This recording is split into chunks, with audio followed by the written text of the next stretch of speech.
What is the most amount of miles you've ever run? At one time? Yeah. 205 in 39 hours. Wow. Yep, nonstop. Where does that come from? Where did that compulsion, that drive? It comes from a disgusting place of not being fulfilled in your life, of afraid of dying, having never accomplished anything, and being just another person. That's a fear that some people run away from, that people don't want to face. I wanted to feel good about myself. He asked me a question about he wants to be really good at tennis. But what happens is after I play tennis for a while, I want to go play video games.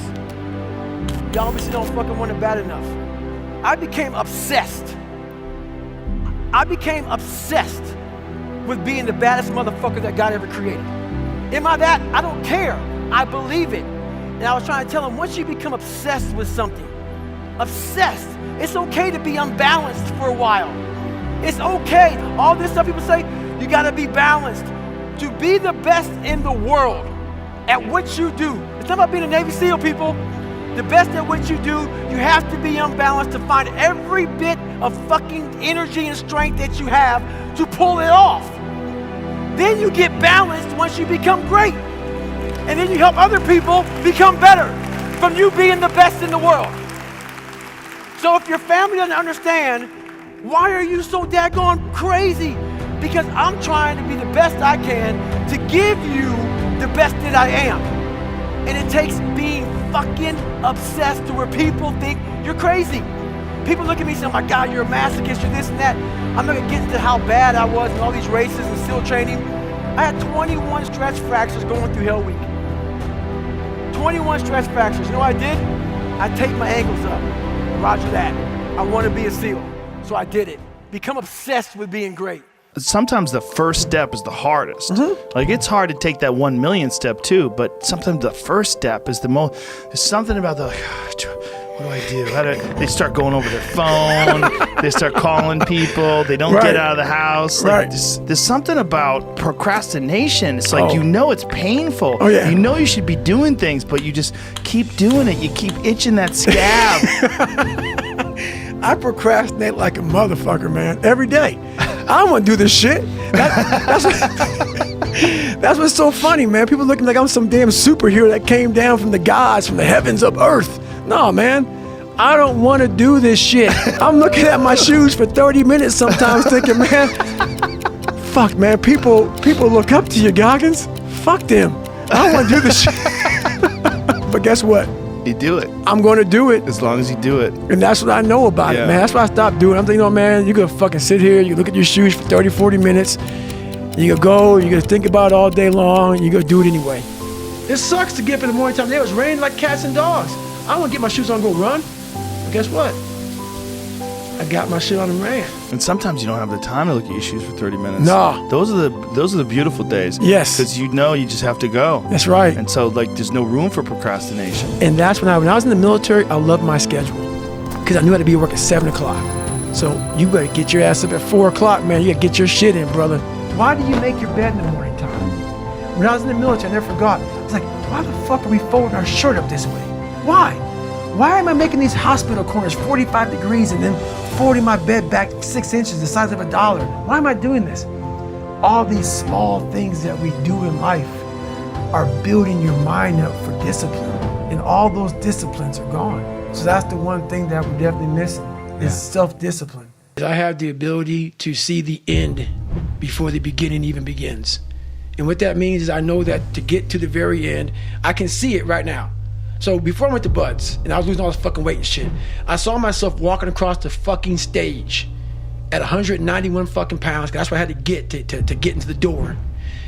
I saw myself 6 months, a year later, whatever's gonna take me to do it, I saw myself walking across that stage, getting that fucking certificate of graduation from Buds. And I was able to be there at 300 fucking pounds.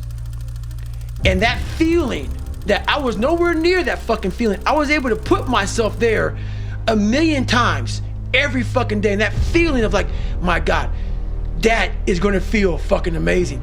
That's what made me suffer. That's what allowed the pain to be real and say, this is worth it. It took me 18 fucking months to finally become a Navy SEAL, to finally, just get through Buds. 18 months, it's 6 months. It took me 18. That's what woke me up every fucking morning was, I'm gonna put myself through this much fucking pain and suffering for a few seconds. That's all it is. A few seconds of joy. And it's so fucking worth it, man. That's what people don't get. So I'm able to put myself at the finish line before I even start the motherfucker to say, how are you gonna feel at the end of this? Right. Like once you get going, it's easier to keep going. That's it, man. Once you get going, it's easier to keep showing up. It is. It is. You have to get past that hurdle. Yeah. And once you get past it, man, you're flying. And then you see other people that are doing it too, and you realize like this is a movement. There's a lot of other people out there. It is a movement. Yeah. It is a movement. I had to build calluses in my brain the same way I built calluses on my hands. So I broke the Guinness Book of World Records for pull-ups a long time ago, but I failed at it twice. The world record for and I did 67,000 pull-ups in trying to break this record. So to do 4,030 pull-ups, I had to do 67,000 training for that. Wow. And so what I realized is for me to become the man I wanted to become, I saw myself as the weakest person God ever created. But I never blamed God for anything he did to me. So I wanted to change that to be the hardest man ever created. Am I that? I don't know, but you had to have a goal. And my goal when I was sitting there, not going to school, being bullied, having no self-esteem, my goal was the only person that's gonna turn this person around is me. The only way I can turn it around is put myself through the worst things possible a human being can ever endure. And that'd be the only way that I can build this brain to handle anything that comes in front of it, callousing my mind through pain and suffering. So I'm getting ready to board my plane yesterday, and this NFL football player comes up to me. He goes, Goggins, can I ask you a question? How do you keep that dog mentality? I said, let me ask you a question. When you were younger, what did you want to be? He said, an NFL football player. But once I got there, I lost that dog mentality. He had a finish line in his brain. Guess what? A true dog mentality, I have a dog at home. I can feed that motherfucker all day long. He never gets full. It's not enough you made it to the NFL. Be the fucking MVP. It's not enough you ran a 5K. Win a 10K. It's not enough you became a doctor. Be a better doctor. It's not enough you lost 50 pounds. Go out there and do something with it. Guess what? It's 109 out here, but guess what? It's not enough. Stay hard. Let's say you are an alcoholic. You hang around people who drink. And let's say you want to stop drinking. Those people want to bring you back in. Like I used to be this guy who wasn't worth anything. Now those people who are still there 16, 17, 18, 30 years ago, they're trying to get you back there. So the hardest part, you got to see who you're hanging out with, man. You got to hang out with the people who you want to be like the most. And especially if you're around someone who makes a lot of excuses and they're always failing, they're the opposite of inspiration. They're like a vacuum. 100%. Just sucking it out of you. Why are you doing that today, man? Yeah. Why are you getting up again so early? Why are you doing this? Why are you doing this? The people you're hanging around with will suck the fucking life out of you. Yeah. Sometimes you just gotta be alone, man. Get your shit in. And then there's also people that you're going to be around that are always failing and they're always fucking up and then always coming to you to try to get you to help them. Exactly. They become a giant burden. Yes. They can never look in the mirror and get their own shit together. And they're always looking for external help. That's right. Always looking for external help. People don't want to go in deep, man. All the answers are inside of you. It's a very primitive way. How this book is written, it's primitive. It's very barbarian. It's how we all think. It's how man once walked the earth. And then we get all soft and all this computers and shit. And we start going away from the most powerful thing we have is our fucking brain. It's our mind. And we don't use it anymore.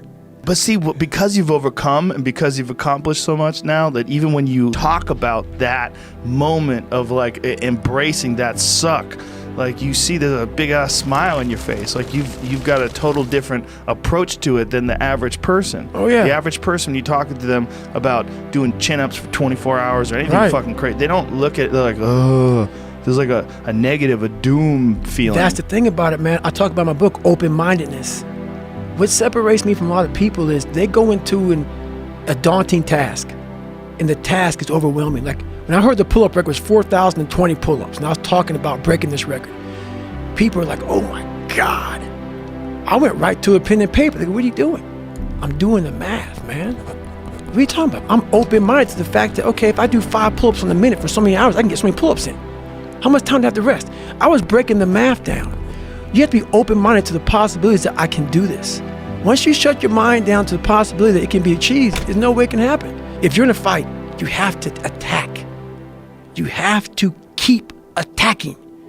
The enemy has to know he is not going to give up. You must break the soul of whatever the fuck is in front of you. That's what I realized. I was never breaking the soul of anything in front of me. So that's why I came up with this thing called Taking Souls in my book. I started to devise ways to break a soul of a human being, of an object, of whatever's in front of me. And if you keep on attacking something, nothing wants to stand in front of anything that is relentless. Nothing. A lot of times I'll be in a 200 mile run or something like that, and I'm all jacked up. Body's broken, mind's broken, spirit's broken. I started to say, what if I can pull this off? When I first walked into the Navy SEAL recruiter's office, he looked at me and said, there's only been 35 African Americans in 70 years make it through. You know what I said to myself? What if I can be the 36th? It's the what if I can pull off a fucking miracle. What if I can become someone that no one thinks I can be? And just me talking about that, I have the hair going up on my arms because it makes me just like, what if? So on that last 19 miles, feet are broken, ankles are taped, shin splints, stress fractures. What are the words that are going through your mind? The first thing you have to do is just to calm your mind down, is don't give yourself a way out. You gotta trick yourself also and say, you know what, I might quit, but I'm not gonna quit right now. So that kind of calms your mind down. Because if your mind knows, I'm not gonna quit, it starts spazzing out even more. You're not gonna quit, but let your mind think it has a little control over you.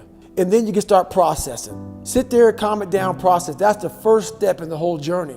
And then realize I call it the cookie jar. It's something that I've made up of all the failures of my life, all the things that I failed and I went back. I failed and I went back and I finally succeeded. All the things that kicked my ass. I put them all in the cookie jar because at times of hell, even the hardest men, in times of suffering, what we do is we forget how hard we really are. And so that cookie jar travels in my brain. So whenever I get put in a situation where I have poopy pants, the woe is me mentality of, oh my God, life sucks. I take a second, I take the 1 second decision.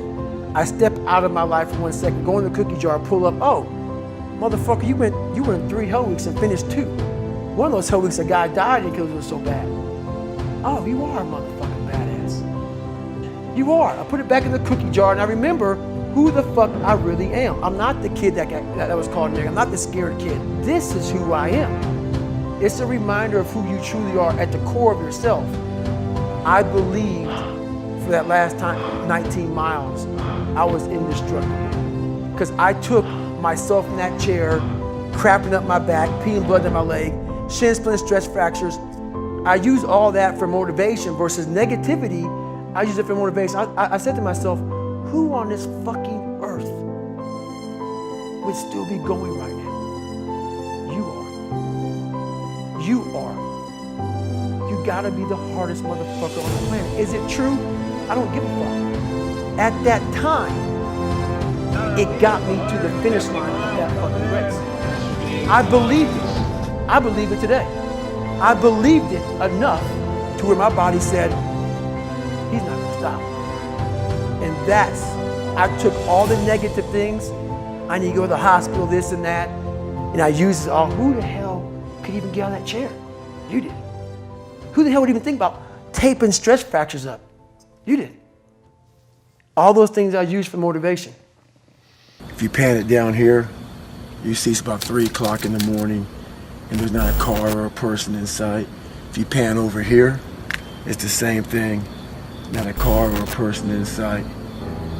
People want to know where I find my strength at, where I get my strength. I get it from a lot of places, but right now, this morning, I'm getting it from, there's not a motherfucker that's up. There's not a car, there's not a person. Everybody's in their bed, sleep, dreading that it's a Monday, hate it's a Monday. And I'm loving it. I'm loving that. Where everybody's getting weaker, I'm getting stronger. It's not about the running, the swimming, the push-ups, the sit-ups. It's about what those things do for your mentality. You don't get better on the daggone couch. You get better by coming out here and getting the fuck after it every daggone day. Stay hard. We all have time. We all have time. What you've done wrong is that you didn't prioritize yourself. You didn't prioritize that, look, motherfucker, I got to get up and win this war today against myself. Unreal how much time you waste during the day. And most of it is on these fucking computers, phones, Instagramming back and forth, whatever the fuck you call this shit nowadays, tweeting and texting and shit. We waste so much time on our little gadgets. It's unreal. And we talk about we have no time. You have to take your day and write down this one day. Everything you do, write that down. And you're like, my God, I am wasting so much time on frivolous bullshit. It's not even funny. If it doesn't infuriate you, it should.